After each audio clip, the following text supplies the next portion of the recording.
Bonjour à tous, chers apprenants de français, et bienvenue dans notre podcast. Je suis très heureuse de vous retrouver aujourd'hui pour un nouvel épisode de français. Salut tout le monde! Merci d'être avec nous aujourd'hui. Nous espérons que vous allez tous très bien. Je suis Amélie. Moi, je suis Gabriel. Alors, Gabriel, comment vas-tu aujourd'hui? T'as l'air en pleine forme. Oh, ah bon? Pourtant, ce matin, j'ai failli arriver en retard. Vraiment? Qu'est-ce qui s'est passé? Je n'ai tout simplement pas entendu mon réveil. Quand j'ai ouvert les yeux, j'ai regardé l'heure et là, j'ai eu un petit moment de panique. Oh non, ça nous est déjà arrivé à tous, je crois. Exactement. Heureusement, j'ai réussi à me préparer très rapidement.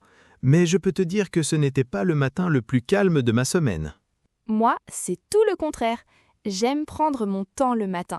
Je prépare toujours un café, je regarde quelques minutes par la fenêtre et seulement après, je commence vraiment ma journée. Tu vois, c'est pour ça que tu as toujours l'air détendu. Ne t'inquiète pas, moi aussi je suis parfois en retard. Ça me rassure. Je pensais être le seul. Bon, maintenant que nous avons parlé de notre matinée, il est temps de commencer notre épisode. Et avant de commencer, nous voulons vous dire une petite chose. Ce podcast est pour tout le monde. Si vous débutez en français, si vous avez déjà un niveau intermédiaire ou si vous voulez simplement pratiquer, vous êtes au bon endroit. Oui, nous allons parler lentement et utiliser un français simple et naturel. Notre objectif est de vous aider à comprendre, à apprendre de nouveaux mots et à parler avec plus de confiance. Et si vous êtes débutant, ce n'est pas grave si vous ne comprenez pas tout. Vous pouvez activer les sous-titres dans votre langue. Ils vous aideront à mieux suivre la conversation. Écoutez, répétez les phrases si vous le souhaitez et profitez de ce moment pour pratiquer votre français avec nous. Bon, maintenant, c'est parti pour notre épisode. Aujourd'hui, nous allons parler d'un sujet très important. En réalité, c'est souvent la toute première chose qu'on apprend lorsqu'on commence à étudier le français. Se présenter. Exactement. Chaque fois que vous rencontrez quelqu'un, que ce soit à l'école, au travail, pendant un voyage ou même sur Internet, vous avez besoin de savoir dire quelques informations simples sur vous. Votre nom, votre âge, votre pays, votre profession ou encore vos loisirs. Toutes ces petites phrases vous permettent de commencer une conversation facilement. Et ce qui est rassurant, c'est que ce n'est pas compliqué. Vous n'avez pas besoin de connaître des centaines de mots pour parler de vous. Avec quelques expressions simples, vous pouvez déjà communiquer avec quelqu'un et avoir une vraie conversation. Aujourd'hui, nous allons apprendre tout cela ensemble, mais comme toujours, nous allons le faire naturellement, à travers une conversation. Imaginez simplement que deux amis se rencontrent pour la première fois. Alors installez-vous confortablement, écoutez attentivement, répétez certaines phrases si vous en avez envie et surtout, profitez de ce moment avec nous. Gabriel, je crois que nous nous connaissons déjà depuis un bon moment. Mais imaginons que c'est la première fois que nous nous rencontrons. Tu es prêt? Oui, bien sûr. Commençons depuis le début. Bonjour, je m'appelle Gabriel. Et toi, comment tu t'appelles?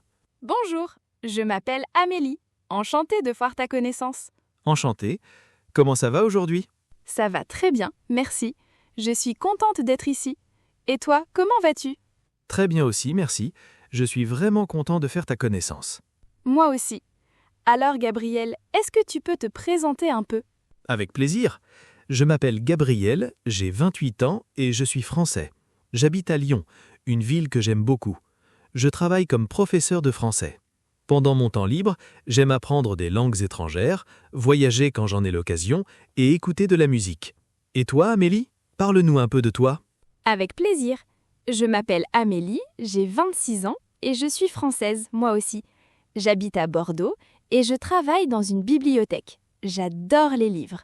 Je passe beaucoup de temps à lire, mais j'aime aussi regarder des films, me promener et passer du temps avec mes amis. Le week-end, j'aime prendre un café en terrasse avec un bon roman. Ça a l'air agréable. Tu lis beaucoup. Quel est ton livre préféré?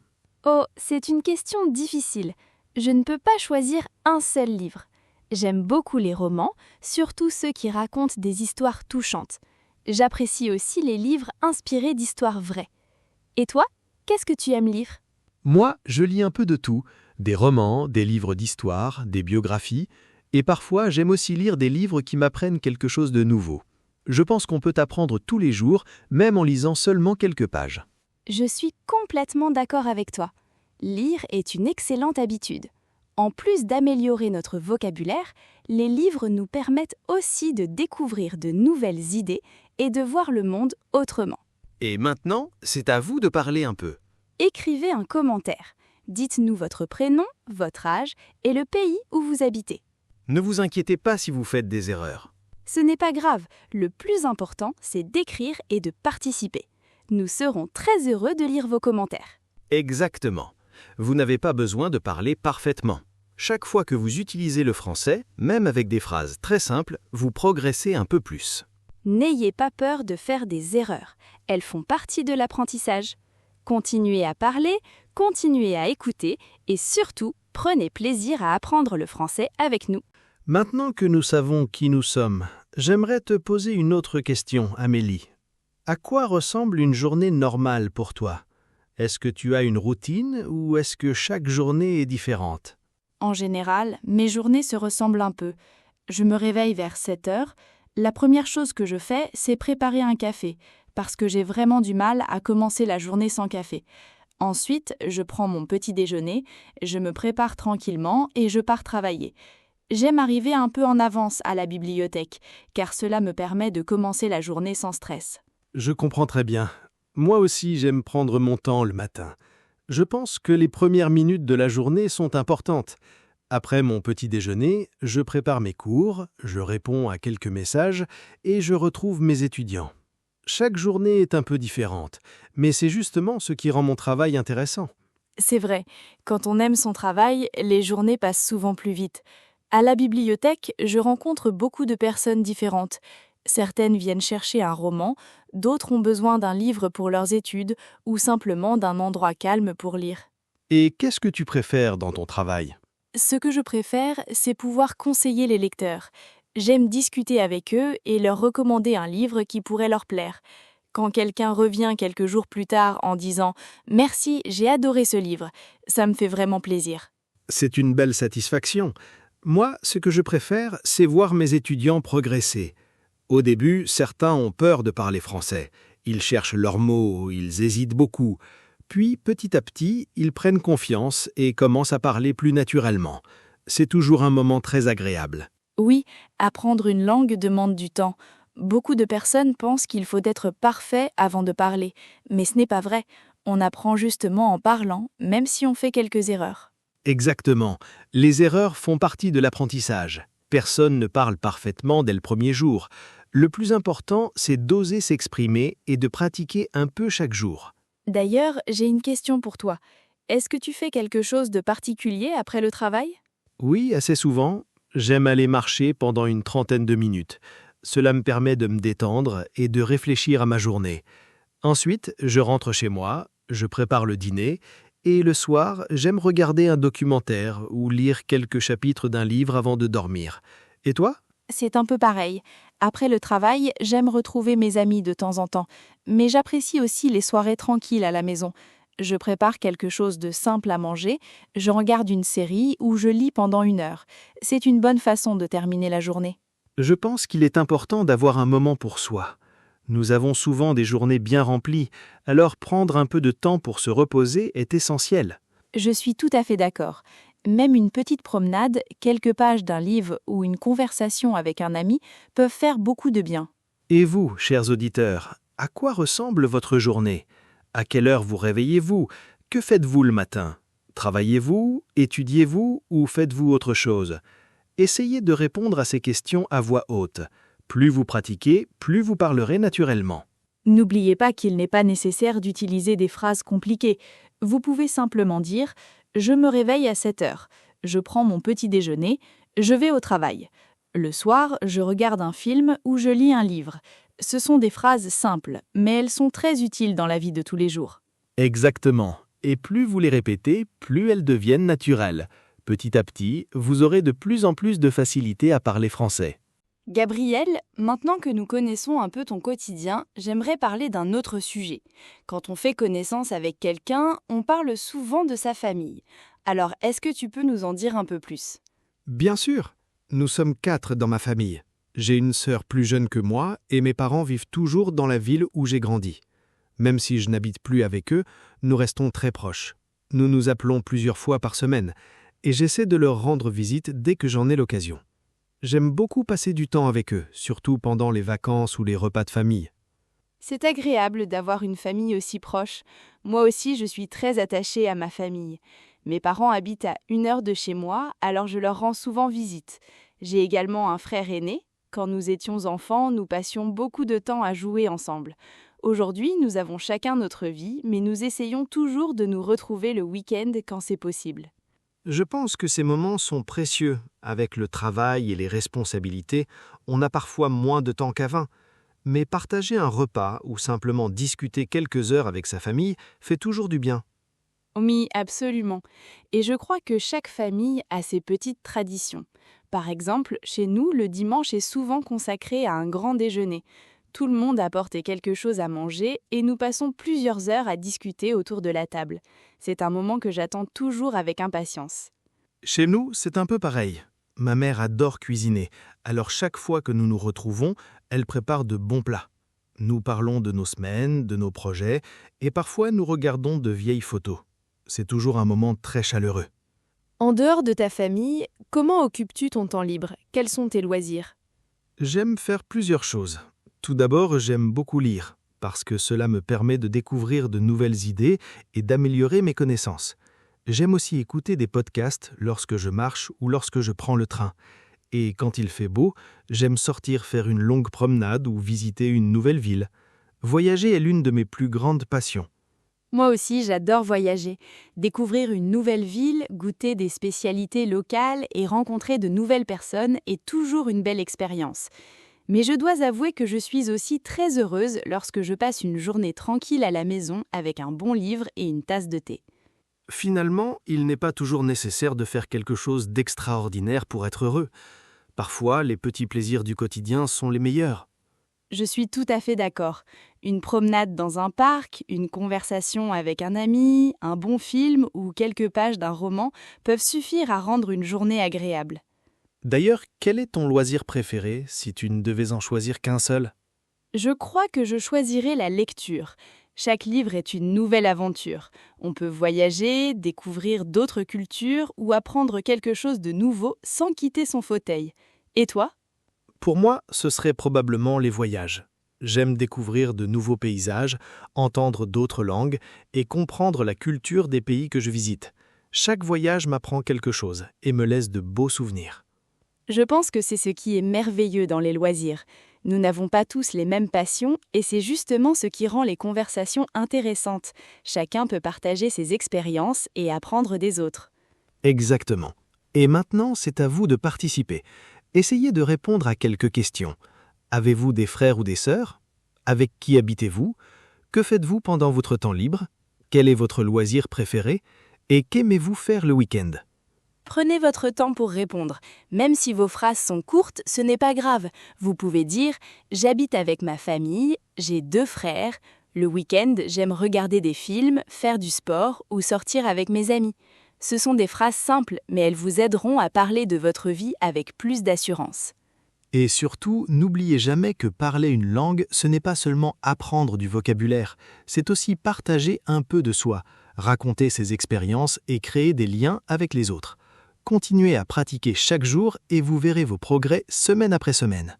Gabriel, nous avons parlé de notre famille, de notre travail et de nos loisirs, mais j'aimerais te poser une dernière question. Quand tu penses à l'avenir, quels sont tes projets? Est-ce qu'il y a quelque chose que tu aimerais vraiment faire dans les prochaines années? Oui, il y a plusieurs choses qui me viennent à l'esprit. J'aimerais continuer à enseigner le français, bien sûr, parce que c'est un métier que j'aime énormément, mais je voudrais aussi voyager davantage. Il y a encore beaucoup de pays que je rêve de découvrir. J'aimerais rencontrer des personnes de cultures différentes, pratiquer d'autres langues et vivre de nouvelles expériences. C'est un très beau projet. Voyager permet de découvrir le monde, mais aussi de mieux se connaître. Quand on quitte ses habitudes, on apprend souvent beaucoup sur soi-même. C'est exactement ce que je pense. Chaque voyage nous oblige à sortir de notre zone de confort.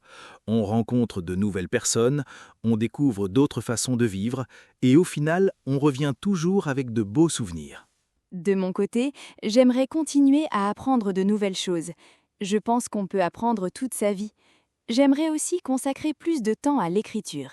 Depuis longtemps, je rêve d'écrire un roman, même si je sais que cela demande beaucoup de travail et de patience. Je suis sûr que tu en serais capable. Tous les grands projets commencent par une petite étape. Il suffit parfois d'écrire quelques lignes chaque jour. Tu as raison. On attend souvent le moment parfait pour commencer quelque chose, mais ce moment n'arrive presque jamais. Le plus important, c'est de commencer, même doucement. Exactement. Et toi, est-ce qu'il y a un pays que tu aimerais visiter en priorité ? Oh oui, j'aimerais beaucoup aller au Japon. J'aime sa culture, sa cuisine, ses paysages et le mélange entre la tradition et la modernité. Et toi ? Moi, j'aimerais visiter le Canada. J'aimerais découvrir ces grandes villes, ces magnifiques paysages et rencontrer des francophones qui vivent là-bas. Je pense que ce serait une expérience très enrichissante. C'est vrai, et je trouve que les voyages nous donnent aussi l'occasion de pratiquer les langues que nous apprenons. C'est souvent à ce moment-là qu'on progresse le plus. Absolument. Au début, on est parfois un peu stressé, mais après quelques conversations, on se sent déjà plus à l'aise. C'est en utilisant une langue qu'on commence vraiment à la maîtriser. Et vous, chers auditeurs, avez-vous des projets pour l'avenir ? Y a-t-il une compétence que vous aimeriez apprendre, un pays que vous rêvez de visiter, ou peut-être un objectif personnel que vous souhaitez atteindre ? Prenez quelques instants pour répondre à ces questions en français. Vous pouvez dire par exemple « Mon rêve est de parler français couramment. J'aimerais voyager en France. Je veux trouver un nouveau travail. Je voudrais apprendre une nouvelle langue ou lire davantage. » Même si vos phrases sont simples, elles sont déjà très utiles. N'oubliez jamais qu'apprendre une langue est un projet à long terme. Il n'est pas nécessaire de progresser très vite. Ce qui compte, c'est d'être régulier. 10 ou 15 minutes de pratique chaque jour peuvent faire une grande différence après quelques mois. Exactement. Chaque nouveau mot, chaque conversation et chaque erreur vous rapproche un peu plus de votre objectif. Continuez à écouter, à parler et à pratiquer. Petit à petit, vous prendrez confiance en vous et un jour, vous vous rendrez compte que parler français est devenu naturel. Et avant de nous quitter, prenons quelques instants pour revoir ensemble ce que nous avons appris aujourd'hui. Pendant cet épisode, nous avons appris à nous présenter en français, à parler de notre âge, de notre nationalité, de notre ville, de notre travail et de nos loisirs. Nous avons également parlé de notre quotidien, de notre famille et de nos projets pour l'avenir. Ce sont des sujets que vous rencontrerez très souvent dans la vie de tous les jours. Exactement. Et ce qui est important, c'est que vous n'avez pas besoin d'utiliser des phrases compliquées pour communiquer. Quelques phrases simples, bien construites et prononcées avec confiance sont souvent suffisantes pour avoir une vraie conversation. Si c'est la première fois que vous écoutez cet épisode, ne vous inquiétez pas si vous n'avez pas tout compris. C'est tout à fait normal. Personne ne comprend tout dès la première écoute. Plus vous réécoutez une conversation, plus les mots deviennent familiers et plus votre compréhension s'améliore. Nous vous conseillons d'écouter cet épisode plusieurs fois. La première fois, essayez simplement de comprendre l'idée générale. La deuxième fois, écoutez plus attentivement et remarquez les nouvelles expressions. Enfin, lors de la troisième écoute, n'hésitez pas à répéter les phrases après nous. C'est une excellente façon d'améliorer votre prononciation et votre fluidité. Vous pouvez également mettre la vidéo en pause après certaines questions et répondre à voix haute. Imaginez que nous sommes réellement en train de discuter avec vous. Plus vous parlez, plus vous prenez confiance en vous. Et rappelez-vous une chose très importante, faire des erreurs n'est pas un problème. En réalité, les erreurs montrent simplement que vous êtes en train d'apprendre. Chaque erreur est une occasion de progresser. Essayez de pratiquer un peu tous les jours. Même 10 minutes peuvent faire une grande différence. Écoutez un podcast, lisez quelques lignes d'un livre, apprenez quelques nouveaux mots ou décrivez simplement votre journée en français.